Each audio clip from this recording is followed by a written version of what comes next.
The Battle for Moriah, Chapter 3. All that night and into the next day, Sarah thought about the next opportunity she would have to ride the dragon. She felt uneasy when she saw her father, scared that he would somehow know. Had someone seen her? She'd have to be more careful next time. What if the smell of dragon was still on her? She'd bathed carefully, and yet this strange sensation seemed to remain. Sometimes she would think she smelt the dragon again, a faint scent like that of a snake. But then she would check and detect nothing. She thought it must have been her imagination. Anyway, if her father did know, he didn't let on. He spoke to her with the same love and joy as always. He smiled at her lovingly, and she forced herself to smile back, though she did not feel like smiling. She'd never hidden anything from him before. And her mother, was she unusually quiet? She watched her mother for some time, who quietly ate her breakfast, looking admiringly at the king and lovingly at the princess, but not speaking except for quiet greetings. Sarah knew that her mother had always been this way, but still she found it unnerving. Sarah excused herself early from the table, with the pretext that she wanted to be with Tobias. Her parents just smiled, and she left the castle. Before she left, she visited her little garden. She wandered in it, but felt restless. Of course, all of the same beauty remained, and the silence, but she wanted something else, because she found that she herself was not silent, and in the silence of the garden, the not silence of herself was hard to bear. She sat and rested under a willow, as she had often done, but the ground seemed hard and unwelcoming. The wood scratched her, and even the leaves of the willow seemed to blow in the breeze just right for her to be tickled and irritated by them. She found the whole experience rather unsettling, and so she decided to leave the garden and to go and find Tobias after all. As she stood to do so, a new thought occurred to her.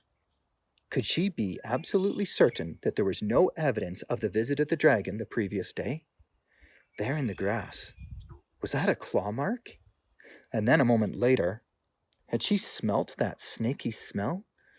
Almost like sour bread, but cold and unpleasant. She smelt the air. No, it must have been her imagination. There was a slight breeze and the smell of flowers. It was exactly as her garden had always smelled. Wasn't it? She quickly grabbed a rake and began to scratch the grass where the apparent claw mark had been. This only made the grass look worse, the mark now more noticeable.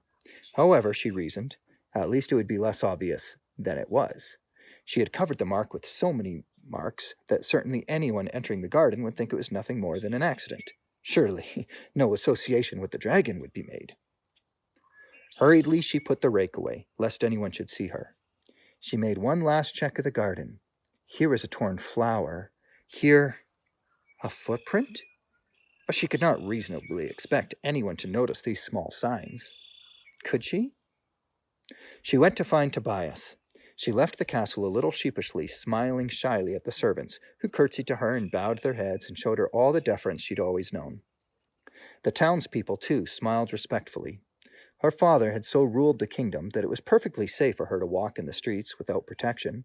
Those who were dangerous were captured or banished. Those who remained loved the king greatly, and so loved all those whom the king loved. But there was a new excitement in the town. "Did you hear?" asked Damon the baker. "They say a dragon was spotted just yesterday, flying near the castle." "Are you sure?" asked the blacksmith. "No dragon would dare to come here for fear of its life." "Just repeating what I heard," Damon said. "Horrible creatures," the ladies said to one another. "Slimy, stinky, leathery monsters. I had hoped we were rid of them for good." "We'll be on our guard tonight," said a soldier. "The archers are prepared should the creature have the audacity to show itself once more." But there was one old lady whose comments frightened Sarah more than those of all the others. "I believe it. And I myself saw someone ride upon the creature's back. I could not tell from my vantage who it was, and lucky for him. The traitor ought to be hung, dishonoring our king by associating with such vermin." A general murmur of agreement arose at this comment, and Sarah even noticed the hand of the soldier move to the hilt of his sword at the very mention of the word traitor. But some of the people appeared to doubt very much that the old lady had seen what she thought she had seen, although no one said it to her face. Sarah, of course, said nothing. She felt a mixture of fear and indignation at the way they spoke of her, though of course they could not know that it had been her. Nonetheless, as she left the marketplace and went to the outskirts of town near the river and Tobias's little hut, her indignation increased. Such was her anger that when she reached Tobias's hut, she could no longer pretend to be happy. Tobias did not expect this, and neither did he immediately perceive it. He greeted her with the same simple joy that he always had and kissed her on her head. This lack of perception on the part of Tobias was even more irritating to Sarah. She recognized immediately that this was the common failing among all men, a manner in which women were far superior. Perhaps Tobias was particularly insensitive. And so when he hugged her, she allowed it, but stiffly. He felt this and asked her if she was all right, to which she replied that she was, perfectly, and gave him a somewhat forced smile. In fact, she was astonishingly far from being perfectly all right, and this was largely Tobias's fault, since such a thing should have been clear to him, and thus he should not have to ask such questions. However, she said none of this, and since she had said she was perfectly all right, Tobias took her at her word, thus illustrating his stupidity even further. "I meant to go out and fish. Would you like to come?" he asked. She said she would, but even as he prepared his little boat to go into the river, she stood, pouting and watching. Once he had finally gotten everything ready, he extended his hand to her and said dramatically, "Come away with me." "Actually, I prefer that we just sit and talk," she said sulkily. She actually began to pity Tobias, that he was unable to see what was so evident.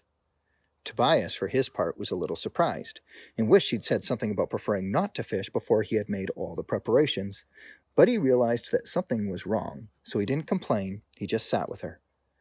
"What's going on?" he said, sitting close to her. "Please don't sit so close. You smell like fish," she said, and she saw that he was hurt. "I'm sorry," she said. "I didn't mean to be offensive, but you do, in fact, smell like fish. And while normally that's okay, I can cope with it, today I admit I am irritable." Tobias smiled at her, though he still felt hurt. He realized she was apologizing, and so he must forgive her, and in a sense he had to forfeit the right to feel hurt. However, he'd been unaware up to that point that she considered his odor as something she must cope with. He decided that he best make a bigger effort to not smell like his work. "What's wrong with you?" Tobias asked, and immediately wished he had said it differently. "There's nothing wrong with me. There's something wrong with everybody else," Sarah replied sharply. Tobias waited for her to go on, afraid to ask any more questions, lest he should word them badly. Finally, she continued, "The whole town is talking about a dragon that they saw." She expected him to see the outrage in such a thing immediately, but he didn't. "I heard about it." "Do you believe them?" "I hadn't thought not to believe them," Tobias said. "Have you ever seen a dragon?" "No."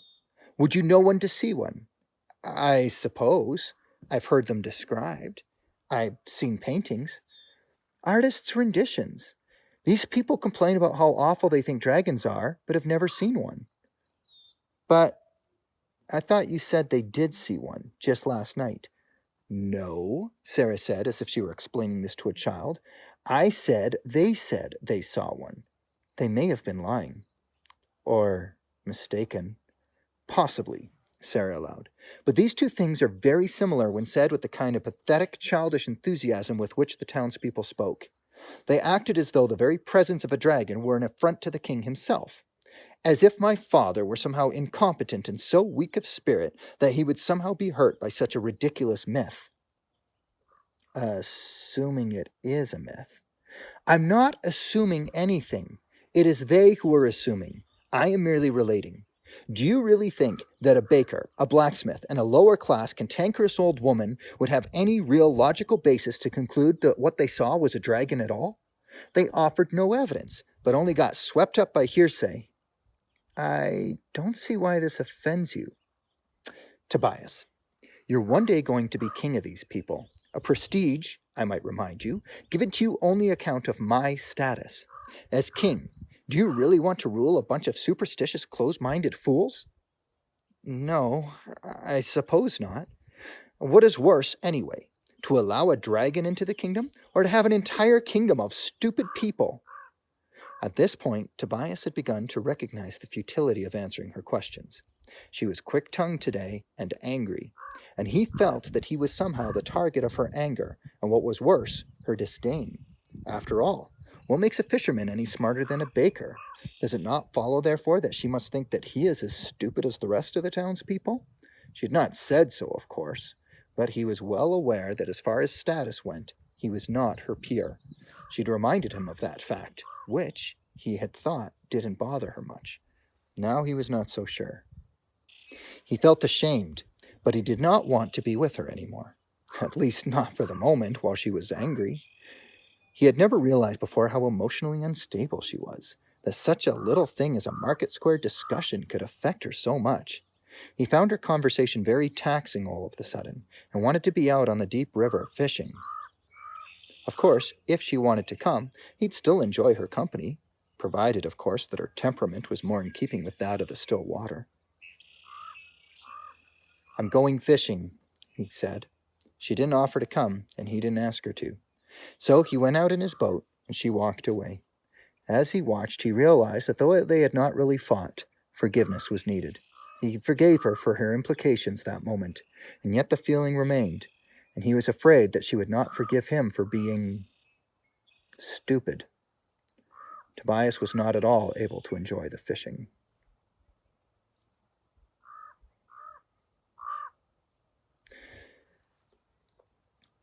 As Sarah returned home to the castle, she began to realize what had happened between her and Tobias, how she'd suddenly become mean-spirited.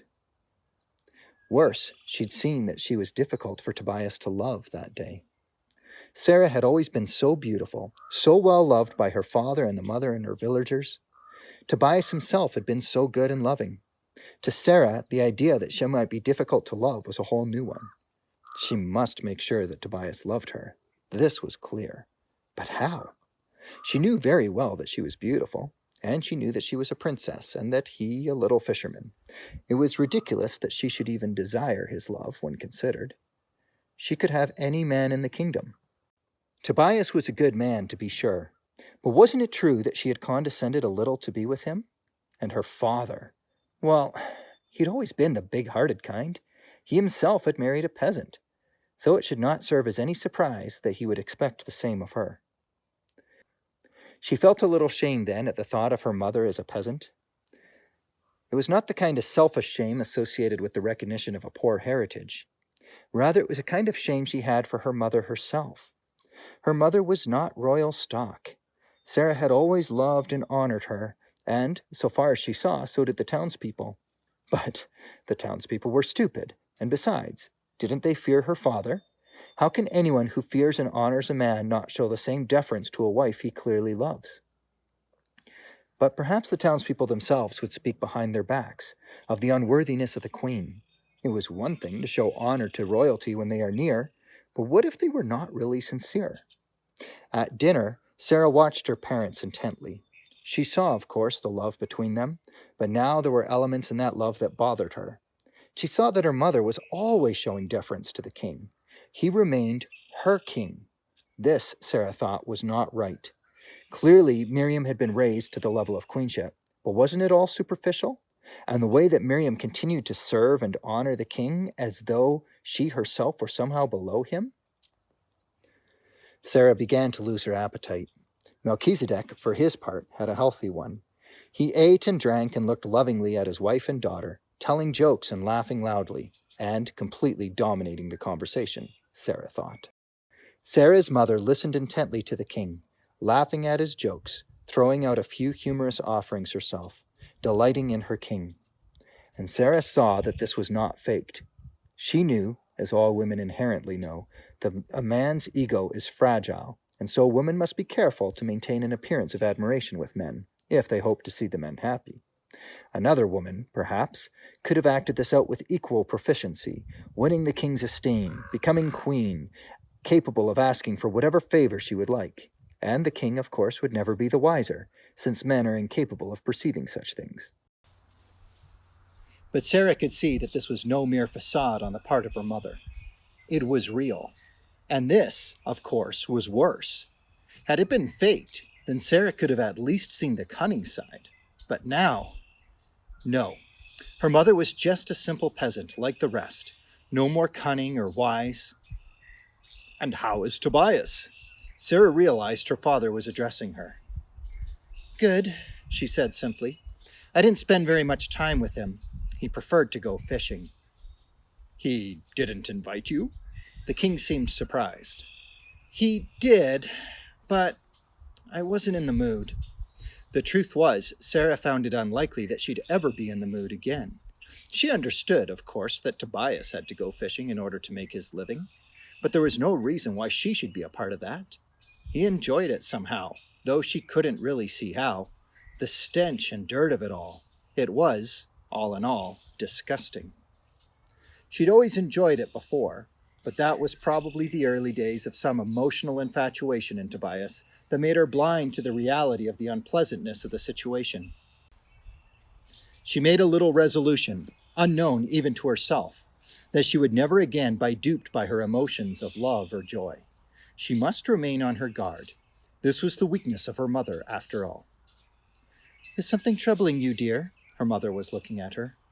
I'm just tired, she said, almost truthfully. I did not sleep much last night. Her mother smiled tenderly. Well, my dear, I see that you are also not hungry, since you have eaten almost nothing. Why don't you go to bed early? Thank you. I think I will, Sarah said, and she politely excused herself from the table, kissing each of her parents on the forehead before retiring to her room. Sarah was grateful for the opportunity to escape. Chapter 4. That evening, Sarah sat in her room, trembling with the anticipation of the thrill of seeing the dragon again. She lay in her bed, but of course she could not sleep. She did not think much of the events of the day. It had been such a long and irritating day, and besides, she realized that nothing much had happened. Was every day of her life so dull and uneventful and unproductive? Were they each so utterly useless? Sarah waited until the castle had grown quite dark. Yesterday, when she had met the dragon, it was daytime, but she'd been seen by the people. She could not afford that mistake again. Sarah made certain that the castle was perfectly quiet, that no one was walking the halls. Then she left her room and, taking a torch, walked down the long stone hallway which led to her garden. She did not frequently walk around the castle at night, even in the winter, when it grew darker earlier. She was usually accompanied by her father or mother or attended by a servant. The loneliness and strangeness of it suddenly struck her. She walked quietly, watching as the light cast by her torch danced and the shadows shrunk and grew as she walked down the hall. Outside in the garden, the air was cold and a little damp. She shivered and wished she had something more than the thin nightdress she was wearing. The moon was bright and full, and by comparison the stars seemed pale, blurry. Must be the dampness of the air, she thought. She left her torch in a stand by the doorway, afraid lest the guards on the wall should see her. As she walked, she felt the dew on her sandaled feet and bare legs. She walked again to the willow tree where she had first seen the dragon, and where, earlier that day, she had tried to rest but could not. She stood in the shelter of the tree for a moment. There was no dragon. Darn, she thought. I wonder if it changed its mind. And she felt suddenly that she ought to call the dragon he and not it. For, though it was an animal, it seemed to be more, maybe even more of a person than plenty of the townspeople she had met. It was so much more aware. What was that? She thought she had seen something moving in the garden. She suddenly realized that she was very afraid. And yet, she told herself, what thing could I possibly encounter that would be more dangerous and frightening than a dragon? She looked intently into the darkness. Though the moon shone a silver light on much of the garden, beneath the trees it was very dark indeed. But in the blackness, did the blackness itself move? She caught a glint of something, but then it was gone. She walked forward a little, out of the shelter of the hanging branches of the willow. She stared hard, but did not see. She began to consider whether she should simply return to her room, the warmth and comfort and security of her bed. But something about the darkness fascinated her. She felt a quickness in her heart. Or was it perhaps in the empty space beside her heart? She didn't really know, only that there was a kind of tingling surging upwards through her chest. She stood at the edge of the moonlit space, staring, afraid to blink lest the thing should move again in that moment. Yet, was there something there? She wanted to call out to the darkness, but felt that that would be rather silly if it was nothing more than darkness. And as she stood now, full in the silver moonlight, she suddenly realized her vulnerability. The thing that she could not see could see her clearly. She approached the darkness, leaning forward, peering ever closer. An owl hooted somewhere, but she did not turn to see it. She dared not turn. She had crossed the whole clearing now, and just before stepping into the darkness itself, she glanced around to make sure no one was watching. There was nobody around. She stepped into the darkness. At first in the darkness she could see nothing at all. But then the darkness appeared to take on a form. The face of the dragon was mere inches from hers, grinning. She felt its breath on her neck. Damp. She smelled again the snaky smell, but it seemed less foreign now. The dragon itself had none of the beauty it had the previous day. While in the sunlight it shimmered, reflecting the light in an array of colors in its scales.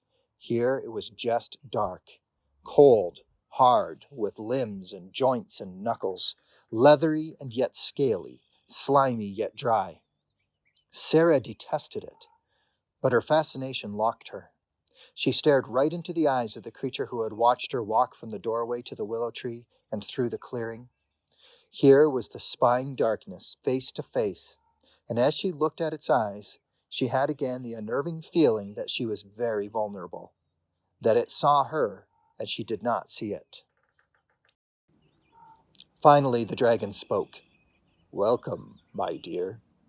"Thank you," Sarah said, though she realized that it should be she that was doing the welcoming. It was, after all, her garden. The dragon spread wide its wings, great, strong, bat-like wings. It appeared larger than it ever had. "I will take you now," it said. "Come, climb onto my back." Sarah was filled with a sort of revulsion coupled with fear, and yet she realized that this must be the very thing the townspeople and even the king felt. It must be for this reason that they were cruel to the dragons. They didn't know. She must not be like them. She must suppress these feelings. And so, in a movement of what she was persuaded was courage, she climbed on the back of the creature. In a moment they were clear of the trees and climbing high above the walls and the garden and the castle. Sarah thought she heard a man shout, but nothing followed. She realized, too, that the swiftness of the dragon, what man could possibly fight it? As they climbed, she saw the mist which obscured the stars was low-lying, that the towers of the castle were clear and bright above it. But beyond that, all was confused below, indistinct shapes as far as the mountains of Tantar. But above the mist, she'd never seen the stars or the moon so bright. They shone brilliantly, illuminating the sky, and the dragon itself reflected the light as though it were a luminescent silver. "Dragon, why does everyone hate you?"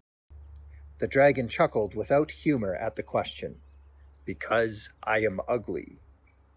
"But people know that ugliness and beauty are merely on the surface." "Do they?" the creature asked. "Do you really believe that Tobias would love you if it were not for your beauty?" Sarah did not answer. Instead, she began to feel a little ashamed of her beauty. After all, perhaps if even Tobias did not recognize her, love her for who she was, then what about everyone else? Even her father may only love her superficially. And her mother? What pains she'd seen her mother go to be beautiful for her father, who would never understand anyway. The dragon flew on, its strong wings beating the air. Soaring, gaining momentum, it took the girl straight towards the mountains in the west. "Do you suppose," she said at last, "that I ought to test Tobias? To come to him disheveled and dirty, and see if he will still love me?" She remembered her pain from earlier, when she'd felt unlovable. Perhaps she would confirm this sense. "No," said the dragon. "Your beauty is your greatest power. It is a tool. You can use it to get Tobias to do whatever you want. And more importantly, to get your father, the king, to do whatever you want. Don't you see, child? Tobias and your father and the people, they all love you and hate me for the same reason. Beauty. Use your beauty, and you can influence them all. Have you never seen the power you have over them? She had. She'd seen how Tobias would serve her and work to cheer her, and, why, he would do whatever she asked. But she'd felt ashamed of it before, like it was some sort of abuse or belittling to use it deliberately. Of course, if he wanted to, then she was honored. But now she saw it differently. Why should she become like her simple mother, making herself beautiful only to please her husband and then be subservient? Yes, she was beautiful, and Tobias would never know the difference anyway. So determined was he to serve her. He would be happy if she just showed up looking good every day. He would feel good to serve her. If you use this tool, you need to make sure you control it. Do not allow it to control you, the dragon said. What do you mean? Do not enjoy your own beauty, except insofar as it is power. If you took delight in the mere fact that men look at your appearance, then your tool would be wasted. Dragon, you have so much wisdom, and yet... She was ashamed to admit that earlier she thought of the dragon as an it rather than a he. Dragon, what is your name? Molech. And with that the dragon began a sharp descent into the mountains of Tantar. He alighted on a peak, too far now to see the castle at all. The girl and the dragon stood together on the rocky peak above the tree line. She felt through her thin dress the cold night air and shivered. But still, she did not want to return to the castle that she knew. Not yet. You are so wise, she said to the dragon. I wish... You should be an advisor to my father. I was, the dragon said. I advised your father as to how he could make his kingdom the greatest in the world. He could have had so much power, yet he rejected my advice. There were many others, dragons, men, others, who agreed with me, and perhaps your father was afraid. Afraid? I've never seen my father afraid of anything. Your father is weak. Strength is an illusion. He was afraid that if the people sided with me and the others, that perhaps he would be overthrown. Is that how you became enemies? I know that he is the rightful king, said Molech. Of course he is, and I did not mean to overthrow him or treason or anything of that sort. Only, he's very stubborn, your father. He could not see the finer shades. It was black and white for him. Some of us insisted on implementing the plan anyway. This he took to be insubordination, and so we were kicked out. What was the plan? The kingdom is weak because it nurtures weakness. It enables poverty. Your father provides for the poor. We wanted instead to let them provide for themselves, to learn how. Your father allows the uneducated to live in his villages. We wanted to educate all the people, and had an efficient means of doing so. But out of some motive of charity or mercy, your father arrested the strongest of the people, the bravest, the ones willing to take risks. And meanwhile, the cancer of the poor and the ignorant remains. Sarah remembered her encounter earlier that day with the ignorant in the village. She herself felt that she was only beginning her education. What if the dragons were permitted to educate all the people? What gains could have been made in medicine, in technology, in weapons and power? Her father knew these things. Did he wish to keep others uneducated, lest they rise up? Is this why he married such a silly and frivolous woman, who would just serve and obey him rather than ever challenge him? Is this why he had chosen such a simple man for Sarah's husband? People like Tobias and Miriam and the baker and blacksmith? Of course, none of these would ever challenge the king. They were all absolutely persuaded of his goodness and power and authority. It was as though they had never even thought to object. Like Tobias had said, never even thought to disbelieve. The indoctrination was nearly complete. Hadn't Sarah believed it all herself? Yet another thought came to her. quiet and sweet and unassuming. Hadn't she always been happy? But happiness, what is that? Of course, a happy person would never think to object. This was the secret. She must not allow that happiness to overtake her again. If it did, she'd become one of the gleefully ignorant, the very people for whom she felt the greatest disdain. She felt as if, in some sense, her thoughts themselves had been set free. It did not feel like real freedom, not the sense one expects from flight, but a kind of freedom that would be a perpetual struggle. She'd have to struggle against any who would try to tell her what to think. She could decide. Tobias and Miriam and Melchizedek, and all those puppets in the kingdom, well, she could outclever them all. Molech, she said, what my father did was wrong. I want to see everything, all truth. What you know, and of course what he knows. I want to become like you so I don't have to be under his domain anymore. Molech smiled, a great toothy smile. And Sarah observed that even if his teeth and jaws and his body were like those of some sort of animal, it was clear that he was not an animal. She saw in his face an intelligence which could not possibly be animal, and something else even less like the animals. What was it? Determination? An awareness of self? And she realized that she was already becoming like the dragon, and what she felt was not joy, but pleasure, and she savored it. Molech spoke, I will return to you every night, and you will know the truth, that your father knows and never wanted you to know. The girl and the dragon sat for a long time on the rocky mountain top. It was cold and hard, but she chose it.